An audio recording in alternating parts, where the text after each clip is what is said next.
YouTube channel. We already subbed as soon as we pulled up. Okay, what's your name? Tony, Tony, I'm Sam. nice to meet you. Welcome to the beginning of the rest of your life. I'm serious, by the way. Okay. Oh, you come to the table knowing a little something already. I just watched my friend in high school. Okay, that's not good enough.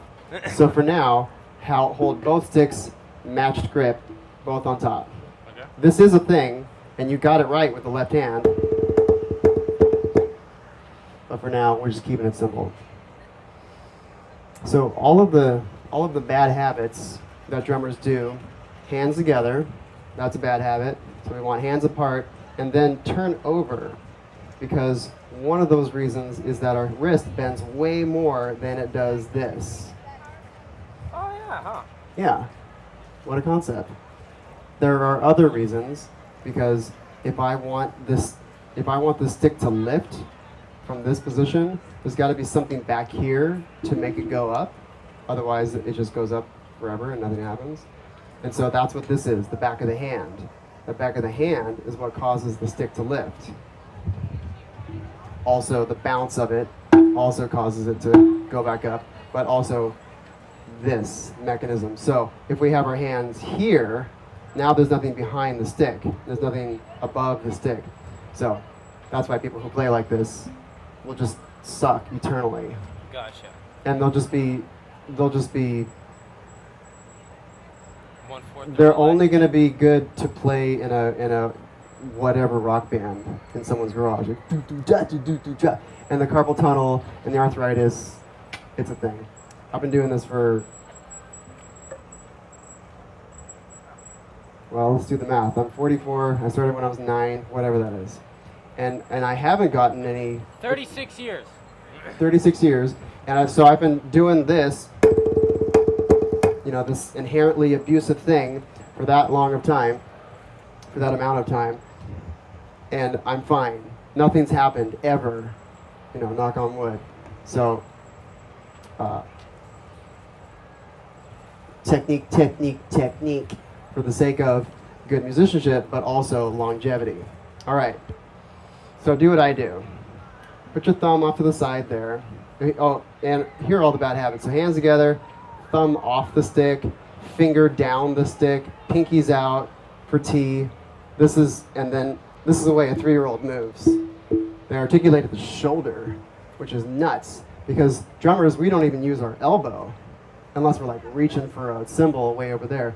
Watch my elbows. They're not moving at all. This is simply fingers and wrists. Do this.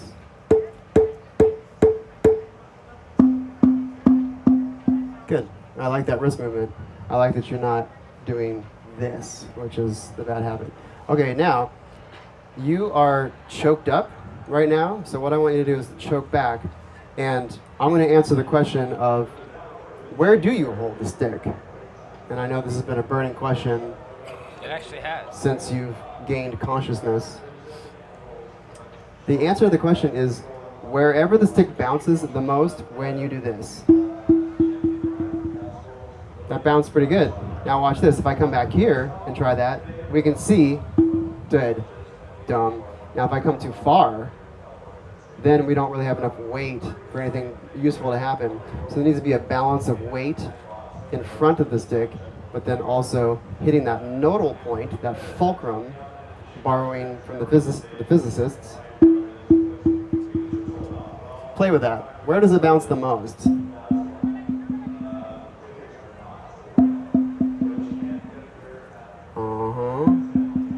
Yeah, getting less and less. Now find it. Where's the best spot? Yeah, right about there. So, take note. You can see where mine is all just rubbed off. These are the Bruce Lee sticks. This is the best one. I have like hundreds of pairs of these, which has cost me thousands of dollars, because these are $20 sticks. And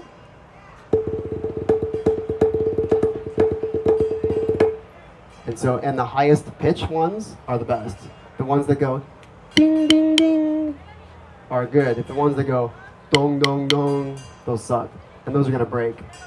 if I'm really going for it, which I never break any sticks because I have pads on these and I'm not hitting metal, a metal rim. So if you're ever at Guitar Center or Sam Ash or your local music store, which I recommend, if you're gonna buy a pair of drumsticks, you find the pair that you want, and then you pull the whole bushel out, and you go through each pair, keeping them together, and then you listen. You can by doing this, or you can do things like this. Just put it to your ear,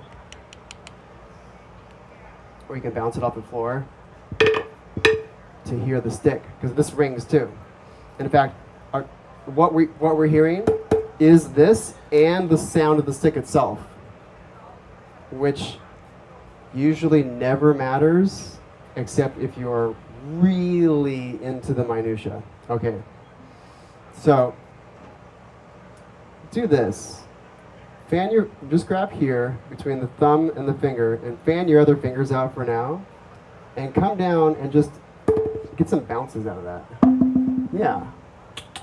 Do it with the other hand. Yeah, exactly. And now, notice that when you're down and you come back up, especially if we're just in this position, like no grip at all, that if we want to come back up, the back of the stick hits the back of our hand right there, and then it goes up. Yes, that mechanism right there. So the back of the hand is where it's at. And so if we have our hands together, like we're like, doing this, there's nothing back here. I just have like a little bit of the meat of my thumb back here. And so there's no way I could play all this crazy stuff in this position. I could try. But it's slower and it sounds like garbage for those who know what to listen for. So, and it just feels bad. Like there's no way I could go that fast. Because I'm just having to like compensate by crushing this even harder, which is then, carpal tunnel all day long.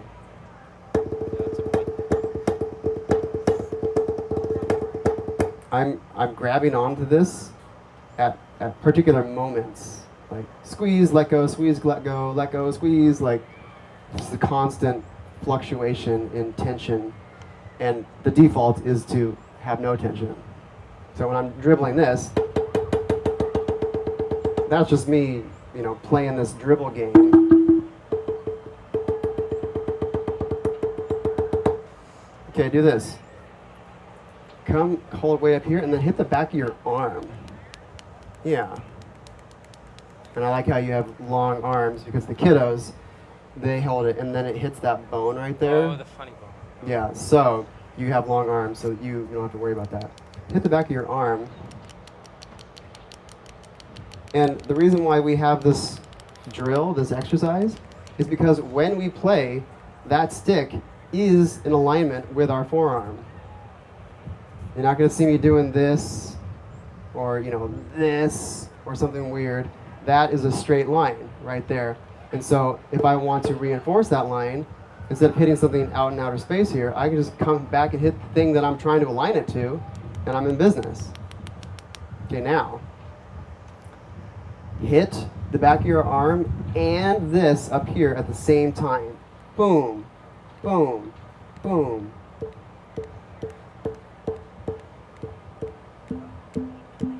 Yes, and now get your pinky in business. Get that pinky wrapped around there too.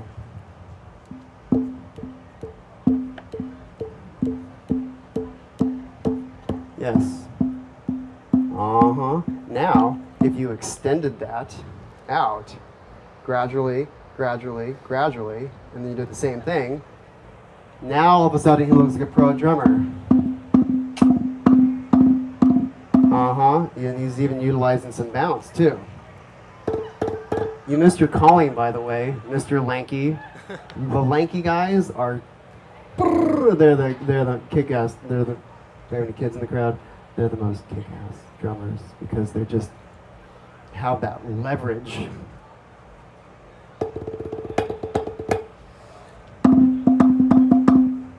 Try this. 1, 2.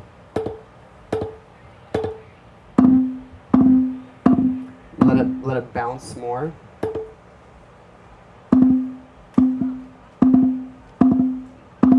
Try with the left.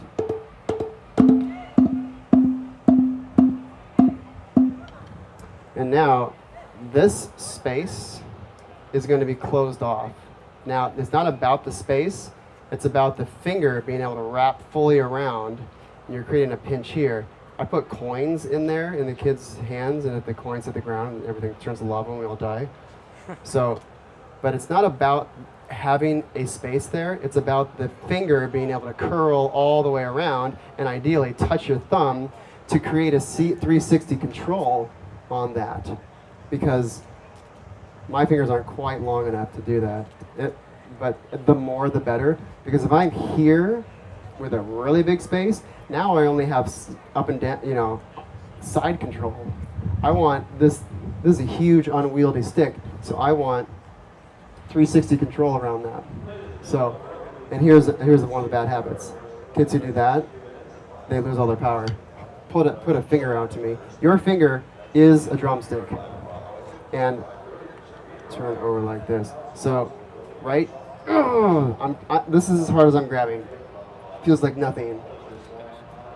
But but this is because my thumb is off the stick. But now if I put my thumb on the stick, now I can break your hand. So, if kids who do this, boom, they just lost all potential. This is a big bad habit that I see all the time. So, thumb on the stick, coupled with the leverage from the index. And the kids who do this, kids who put their finger down the stick, I see this is 100% of kids. Everyone, or most people put their finger down the stick. But now, if I let this go, now there's nothing hanging on the stick. This is the grip. In the advanced world, this is called middle finger fulcrum. And you kind of can get away with a floppy finger out there. But definitely not this, because then you're interrupting the bounce. Center finger fulcrum, first finger fulcrum. First finger fulcrum is the 101 of drumming. And then you can have dual finger fulcrum by putting pressure that meets both fingers together. So you have this ultra crazy thick fulcrum, which is usually unnecessary. Okay, so coming back to this, and what I want you to do is to squeeze, just grip the stick with your fingers and don't let go, and just turn at the wrist, keeping that closed hand. Yes. Okay, now keep the wrist straight and do the same thing with the stick, but now you're just going to open your hand. And just let that fall, like you can let it pendulum, and then you lift with the fingers. So there's two mechanisms here. We have finger lift and wrist lift, and both.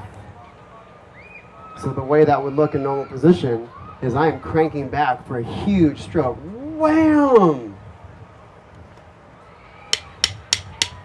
So my wrist is moving and this is opening for a huge hit. And get that pinky involved. Boom!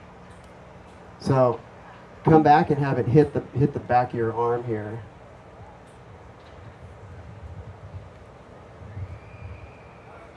Oh, I see. I'm cheating. I'm letting go because I'm really having to.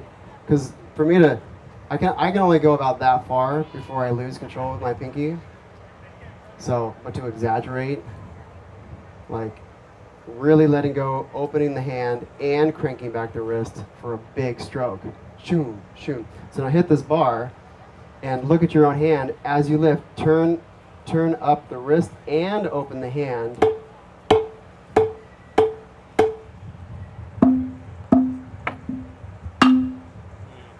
That's the idea. But now, what you're going to do is a good hit is necessary, because this is just going to bounce, and as a result, it's going to open your hand for you, and your fingers are going to stay with it. Look, watch my hand in slow motion. But now with having now I'm just manipulating that because I've been doing this for 1,000 years. But in real life action, in the live action here, I'm throwing that down fast enough to where it wants to kick back up on its own, and then it just default opens my own hand for me. Let the stick do all the work for you. Yes. Almost twirled it. Yep. That's it. You missed your calling. What are you doing? What's your waste of life? What do you do for what's your contribution to the world? I'm a fry cook. Okay, we all need to eat. But if you wanted to become cool, I ride a motorcycle. I'm cool enough. okay, motorcycle. Yeah, but when you fall, inevitably, and you shatter your arms, you're not going to be able to drum. And then you're going to be not cool at all, because you don't have the ability to drum or ride a bike. See, now I'm getting why high school drum coach wanted me to drum. Some other bloke like me was having the same conversation with you a long time ago. When I was 14, yeah. You're such an ass. You know, you're not the first person to tell me that. Humanity is missing out on your potential contribution. By the way, it's not too late. When you're 24? Yeah, pretty much 25, yeah. Yeah, nailed it. Mid-20s. It's not too late. I think Where do you live? to get Where a do you drum live? pad. Here, Paso, yeah. All right, well, I live in Atascadero. Then, yeah, I guess And I'll you're have to take coming some over to lessons my from you. house next week for your first drum lesson. I think I am. Take a shift off of work, whatever you need to do. We get one of those from you, yeah. Anyone else? He's leading the way for you. You should. You guys want to try it before you go? All right. Did you guys get one of these? Show it to your grandkids. I will be texting you, my guy. Nice to meet you so much. Okay. Thank you Your so homework much. assignment is to watch one of my cute videos on the homepage. Well, I already subscribed, so that'll be easy. Oh, you subscribed? To YouTube, yeah. Oh, wow, early adopter. And if you want to see pro drummers who are phenomenally way better than I am. Well, I'm a huge Neil Peart fan, so. Okay, well, let me introduce you to the real deal. Neil Peart is a great musician, but he looks like an animal when he plays because no one taught him how to do it for real. He's perfect for Rush. John Bonham was perfect for Led Zeppelin.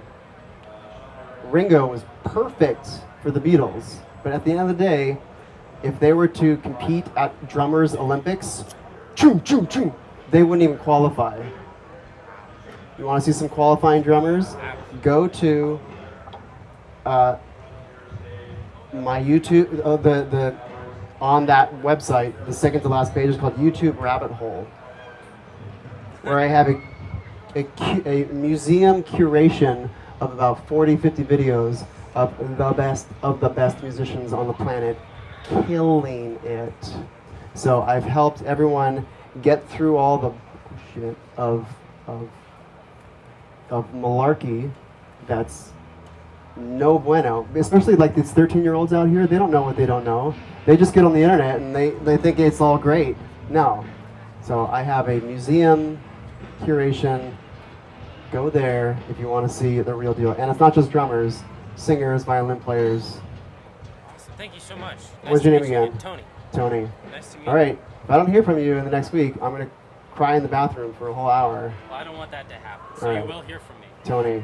Nice to meet you. Chop chop.